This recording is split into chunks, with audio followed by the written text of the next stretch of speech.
It's so good to be here. It's really great. It's very rare, but true in this case. I don't stick my nose in the whole booking thing, you know what I mean? Like we chat about where we want to play, but pretty rarely we have people who kind of tell us where we're going.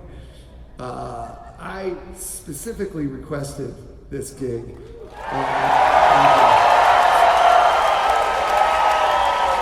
And it took about 2 years for them to come through, but I called the Suits. I called the Suits. I was like, I really want to play that room, man. When's it coming? And we never really play. We don't come around here enough. Don't come around here no more. That's a good song. But we played Hilton Head, I think in 1990. 1990. I know this is an art school, so I don't know how good you guys are at the math, but that's 35 years ago.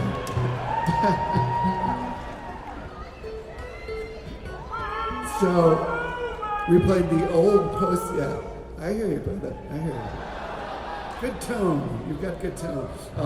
We played the old post office. You guys know the old post office? In 1990, and we played it twice.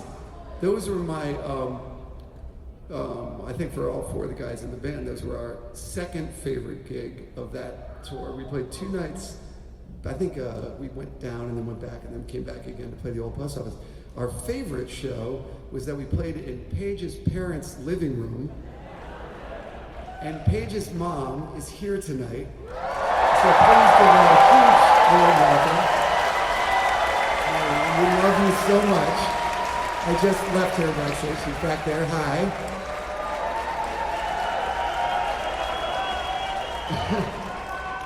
So she was one of our first booking agents in this. She did a great job booking us in the living room. And then nobody followed up until I did. But last thing on that, I specifically thought of it when I was at orientation for my daughter, because she went to SCAD. So,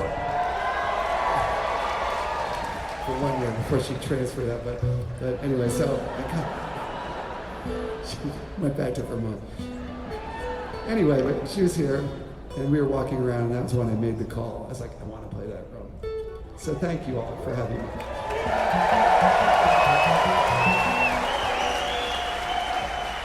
It means a lot.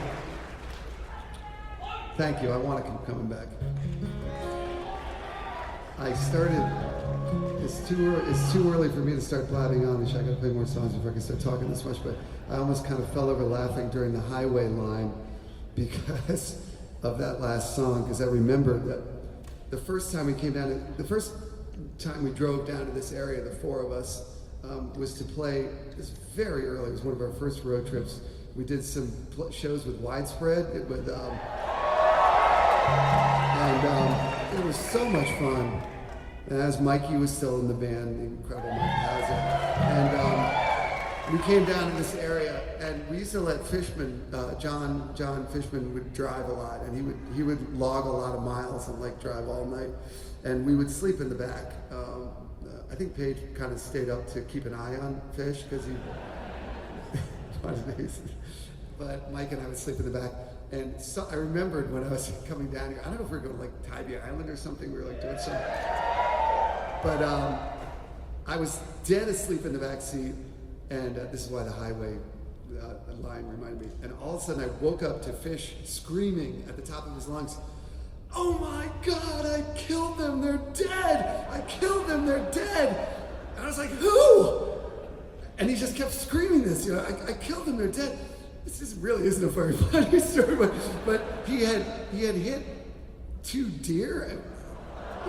It's not a nice story, but it really happened. But I thought he had hit somebody, and that is not a funny story.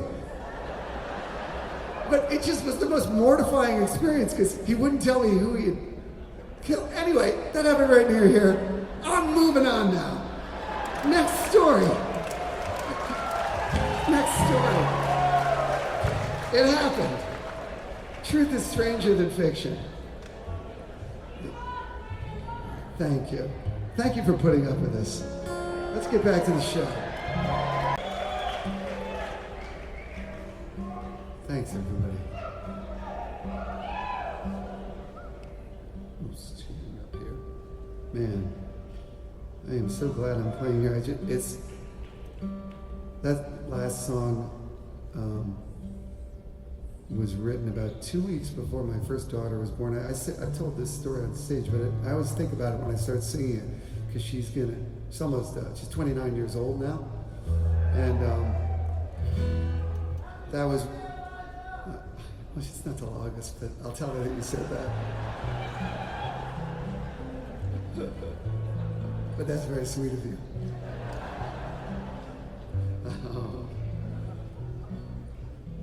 You know, these years go by, and like, you know, I'm telling these stories up here, and I come to these towns.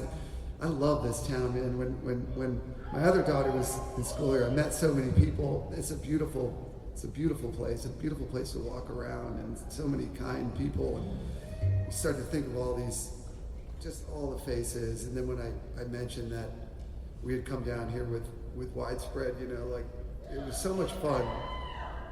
It was like such good times, you know. It's like the first time I'd been ever down south, in the deep south, and they were like super cool hosts and showed us around, and like we went out and we were young. I mean, it was just like such beautiful memories. I just mentioned Mikey, who was just the beautiful.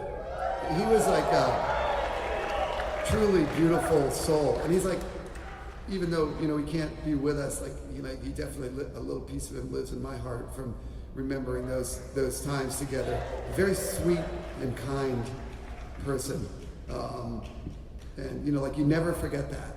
You know, that kind of kindness and hospitality. You know, they show us around, and it was cool. I'm grateful. I'm grateful for that memory.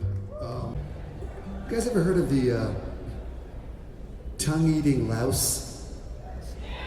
You have. You know about the tongue-eating louse? The tongue-eating louse. It's a something that happens to fish. It's like a parasite that climbs in the fish's gill and attaches itself to the tongue, and then eats the tongue, and then lives where the tongue used to be, inside the mouth for the rest of the fish's life. This giant parasite that where the tongue used to be. If you're having a bad day, you don't have a tongue-eating louse. So remember that. It's not that bad. It could be worse. You could have a tongue-eating louse. Just, that could be a little mantra as you go through life, as you go through the changes of your life. Could be worse. I could have a tongue-eating louse. Anyway, on with the show.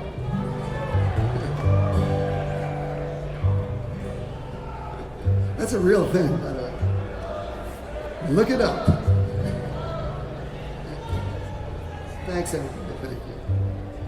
The tongue-eating louse segment of the show is now behind us, as is the screaming John Fishman screaming, "I killed them."